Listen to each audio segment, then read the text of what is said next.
1984, de George Orwell. Esta é uma das obras mais importantes para entender o mundo em que vivemos. Resumidamente, em nome do seu bem, o governo pode e deve retirar todas as suas liberdades. A obra de George Orwell, que na realidade é um pseudônimo, o nome verdadeiro dele era Eric Blair, é uma crítica ao socialismo de Stalin, o que torna fundamental entender um pouquinho esse contexto histórico. O socialismo foi implantado na Rússia por Lenin através de um golpe em 1917. Com a morte de Lenin, Stalin e Trotsky disputaram o poder. Stalin queria fazer o socialismo em um só país. Trotsky sonhava com o socialismo no mundo todo, o que seria mais o ideal de Karl Marx. Apesar das diferenças ideológicas, no fim, os dois são cachorros de raças diferentes brigando pelo mesmo osso. Comentando sobre a diferença entre os dois, o professor José Monir resumiu assim: a maneira de matar. Stalin venceu Trotsky e implantou uma ditadura, o modus operandi do socialismo. George Orwell era socialista, mas trotskista, o lado perseguido. Assim, o que o autor está fazendo não é uma crítica ao socialismo, mas ao socialismo de Stalin, desenvolvendo a ideia de que o ditador soviético havia desvirtuado o socialismo de Karl Marx e, mais especificamente, de Lenin. Isso é visto no personagem de 1984, Goldstein, que representa o Trotsky. O autor explica que Goldstein era membro do partido, quase no mesmo nível do grande irmão que representa o governo, mas que havia traído o partido e vivia pregando sobre liberdade de expressão, de reunião e que a revolução fora traída. Mas, como disse o autor de O Diabo na História, não é possível manter e defender a imagem de um Lenin relativamente benigno, cujas ideias foram perversamente distorcidas pelo sociopata Stalin. Se criticamos os ideais socialistas do PT, eles retrucam, mas eles corromperam o ideal. O ideal é sempre perfeito, a prática é que é ruim. Por isso a afeição por Trotsky, o socialista que não está no poder, pois este é sempre melhor que o socialista que está pondo em prática os ideais marxistas. A verdade é a seguinte: socialismo é sempre ditadura. De certa forma, ninguém jamais praticou mesmo o socialismo, porque ele é impossível, ele é impraticável. E na Rússia, por exemplo, a revolução não se deu pelo proletariado, como dito por Karl Marx, pois nem mesmo havia indústria direito lá. Na prática, socialismo é uma seita com 1000 ramificações, mas todas elas têm algo em comum: um aumento do Estado, que sempre gera escravidão de seu povo, em níveis maiores, como na União Soviética, ou em níveis menores, como no Brasil.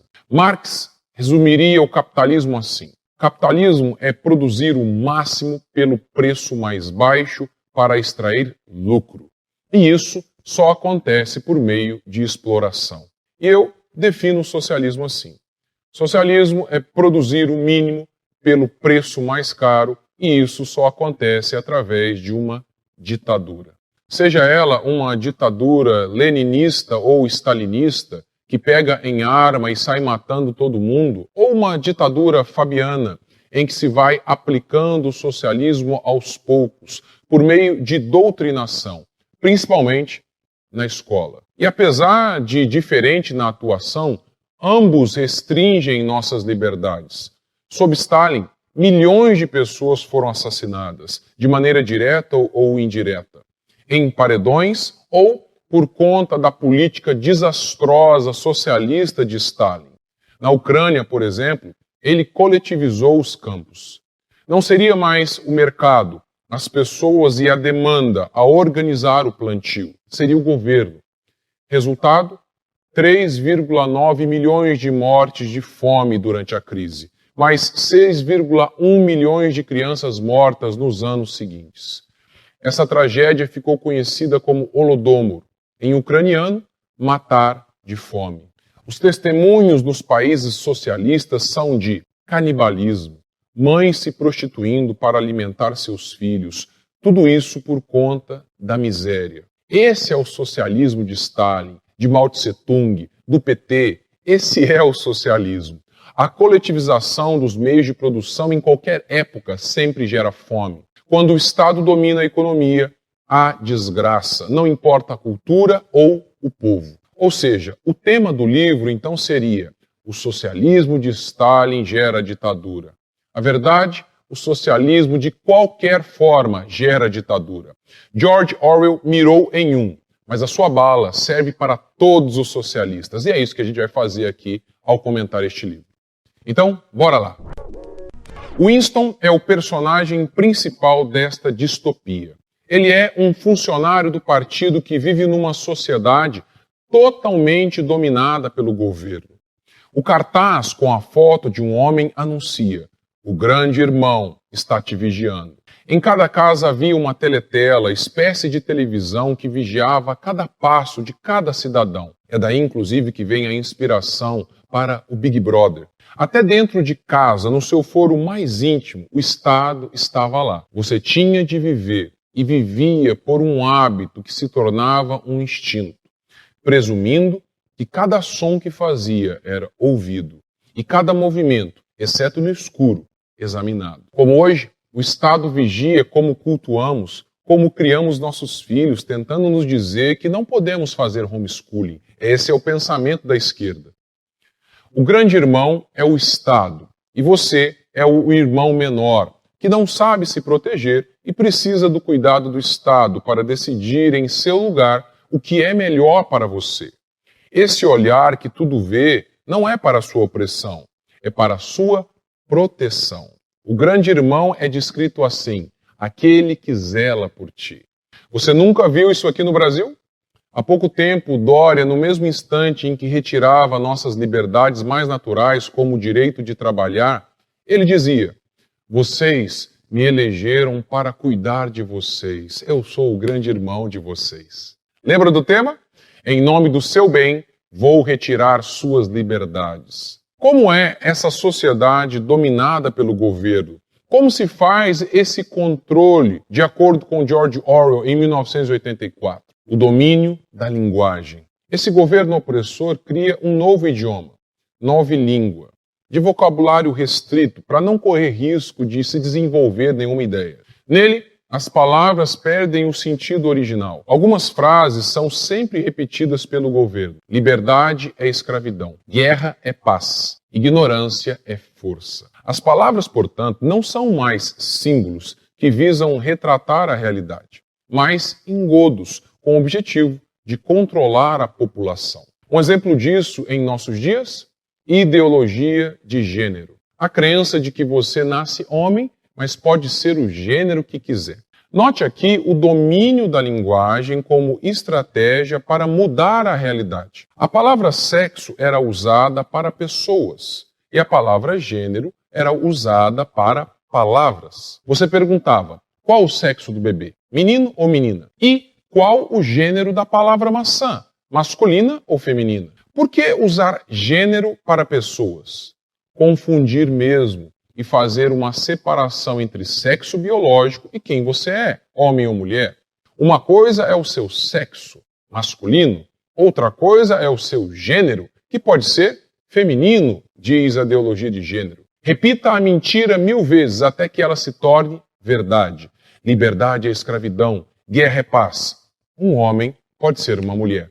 E pronto, a mágica está feita. O idioma é uma das marcas que definem a identidade de um povo. Ao criar um idioma, além de dominar, ele está tentando fabricar um povo. Liberdade acontece quando o povo gera o Estado. Quando o Estado quer gerar o povo, temos opressão. Olhe para os desenvolvimentos das nações livres, como, por exemplo, Israel. Primeiro, existia a família de Jacó, que teve seu nome mudado para Israel. E o nome desse indivíduo dá nome à nação. Sim, pessoas, indivíduos, famílias geram o Estado. O Estado não pode produzir famílias. Essa família cresce e torna-se um povo. Dentre o próprio povo surge o libertador, Moisés, que os livra do Egito. No dia da libertação, eles celebram a Páscoa, festa que se tornaria feriado nacional. Ao passar pelo Mar Vermelho, Eles vencem sua guerra pela independência. Logo em seguida, Deus se revela sua lei ao povo, que agora tem feriados, um mito fundador, que não é um mito, e uma constituição. Aí então, e só aí, surge o Estado de Israel.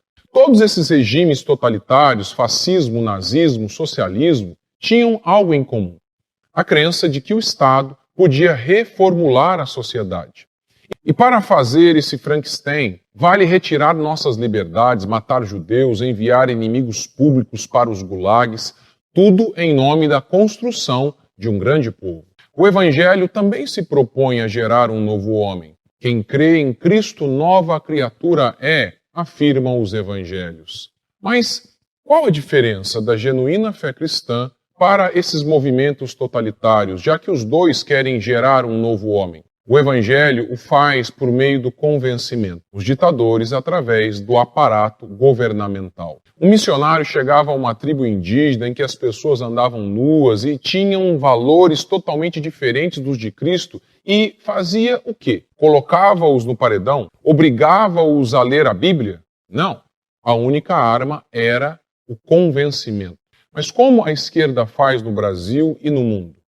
Obriga-nos a enviar os filhos para a escola, onde lá as crianças serão obrigadas a aprender o que o partido deseja. Assim, oprimindo-nos, eles geram o novo homem, o gay, o analfabeto e o defensor de um Estado gigantesco. Nessa sociedade do livro 1984, pensar é crime, crime-ideia. O pior de todos, pois deles saíam todos os outros, diz o narrador. Winston decide escrever um diário. Não era ilegal, nada era ilegal, pois não havia mais leis. Mas, se descoberto, havia razoável certeza de que seria punido por pena de morte, ou no mínimo 25 anos em um campo de trabalhos forçados. Escrever é pensar, escrever um diário é expressar o seu mundo, as suas particularidades. Em governos totalitários não existem mais indivíduos. Você notou a contradição? Não era ilegal, mas podia ser preso se fizesse um diário. Se não era ilegal, porque não havia mais leis, como ele podia cometer crime? O que está acontecendo aqui? O socialismo é baseado no materialismo. A tese de doutorado de Karl Marx foi baseada em Demócrito, filósofo atomista, que explicava que a matéria é tudo o que existe. Ora, se tudo o que existe é a matéria, Deus não existe. Se Deus não existe, não existem certo ou errado. Por isso, para os socialistas, a noção de certo e errado é apenas preconceito burguês para manter os operários escravizados. O problema é que a noção de certo e errado existe. Não dá para viver sem uma consciência moral. Até bandidos do PCC que não possuem escrúpulo algum, dentro de seu grupo, não permitem roubo ou traição, pois eles sabem que é impossível viver em grupo ou em sociedade sem isso. Então, num segundo, eles dizem que não existe certo e errado, e no segundo seguinte, estabelecem leis que não são leis. Por isso, esquerdistas são assim. Defendem crianças, logo em seguida, o aborto. Dizem que todas as mulheres são oprimidas pelo homem, mas quando um macho afirma ser uma mulher para competir com mulheres e espancá-las, elas aplaudem. Eles aplaudem. Dizem que a mulher será livre quando o Estado a escravizar. Ora, mas eles não sabem que tudo isso é contraditório? As massas esquerdistas não, mas o grande irmão sabe. É que se não há certo ou errado, tudo o que coopera para a implantação de nossa ideologia esquerdista e comunista é certo. Tudo o que atrapalha é errado. Esse é o único código moral de qualquer esquerdista. Outra coisa interessante neste Estado sem liberdade do livro 1984 é o Ministério da Verdade. Verdade era aquilo que o partido dissesse. De maneira que o partido conseguiu o milagre de até reescrever o passado. Por exemplo, o partido havia, em fevereiro, proferido que a ração de chocolate não seria diminuída. Entretanto, a ração deveria ser diminuída de 30 para 20 gramas. Sendo assim, bastava pegar a promessa original e substituí-la por uma advertência, jogando no buraco da memória aquele primeiro documento. As profecias do grande irmão que não haviam se cumprido eram simplesmente reescritas. Winston vê toda a Londres numa miséria e queria saber se sempre foi assim, mas ele não lembrava. Ele nem lembrava se o ano em que ele estava era mesmo 1984. O governo controlava o passado, lembra? Vou lhe dar um exemplo de como eles fazem isso aqui, em nosso país. A escola e a mídia vendem a ideia. Se liberar porte de armas, isso aqui vai ser um faroeste. Ora, mas o porte já foi liberado no nosso país. E não era faroeste. Mas você não se lembra disso, não é? Eles apagaram a sua memória. É o Ministério da Verdade controlando o passado. Outro engodo era o Ministério da Fartura, que andava de mãos dadas com o Ministério da Verdade. Tudo o que se sabia é que, a cada trimestre, quantidades astronômicas de botinas eram produzidas no papel, ao passo que talvez metade da população da Oceania andava descalça. Lembra do Lula? Eu cansei de viajar ao mundo falando mal do Brasil, gente. Era bonito a gente viajar ao mundo e falar, no Brasil tem 30 milhões de crianças de rua, no Brasil tem 30 milhões... A gente nem sabia, tem não sei quantos milhões de abortos, era tudo clandestino, mas a gente ia citando números, sabe? Se o cara perguntasse a fonte, a gente não tinha, mas a gente ia citando números. A mentira para manter o poder é o ar que os comunistas respiram. 2 minutos de ódio. Era um programa em que o traidor do partido, Goldstein, Trotsky, era exposto por suas ideias ridículas de liberdade de expressão, de reunião, por criticar o grande irmão e apoiar a Eurásia, inimigo mortal do partido. O povo respondia à propaganda com fúria, entrava em êxtase. Até Winston, que não concordava muito com aquilo, quando notava, estava lá engrossando o coro daqueles alucinados e até se sentia mal só de ver o Goldstein. Quando o grande irmão aparecia na tela, uma mulher o chamava de meu Salvador, estendendo as mãos para a tela. Era claro que orava, diz o narrador. Tudo isso mostra que as massas são movidas por emoção, por caricaturas criadas por meio de marketing para destruir os adversários políticos do governo, do partido. No Brasil, 2 minutos de ódio se chama Jornal Nacional. E o Goldstein se chama Bolsonaro. Outra marca desse e de qualquer regime totalitário, ausência de famílias. A família de Winston foi morta por criticar o partido, mas ele não se lembrava exatamente dessas coisas, pois o partido foi tão eficaz em seu papel de romper os laços, afeições e as memórias do povo com suas famílias, que sumiu tudo. O narrador explica assim: ele percebia que a tragédia pertencia a um tempo antigo, a uma época em que ainda havia vida privada, amor e amizade, e em que os membros de uma família se apoiavam uns aos outros, sem precisar saber o motivo. As crianças também eram doutrinadas, como em qualquer regime totalitário. Como não havia famílias, as crianças eram produzidas por inseminação artificial e criadas por instituições públicas. E como elas eram? Pequenos selvagens, incontroláveis, e, no entanto, nelas não se produzia qualquer tendência de se rebelar contra a disciplina do partido. Pessoas imorais, pervertidas, que lutam contra todo mundo, menos contra o governo. Os homens com mais de 30 anos tinham medo dos filhos, que, ao menor sinal, entregavam os pais à polícia do pensamento. E o projeto de controle exercido pelo governo criou muitos adeptos. Os cidadãos vigiavam os outros e até os filhos eram treinados para vigiar os pais. Você não está vendo isso? Alô, é da vigilância sanitária? Eu quero relatar um crime. Um pai de família saiu hoje para trabalhar e uma senhorinha aqui de casa, aqui do lado de casa, saiu para cultuar ao seu Deus. Um lugar assim como descrito por George Orwell só pode ser narrado da seguinte maneira. Embora o sol brilhasse e o céu fosse de um azul berrante, parecia não haver cor em coisa alguma.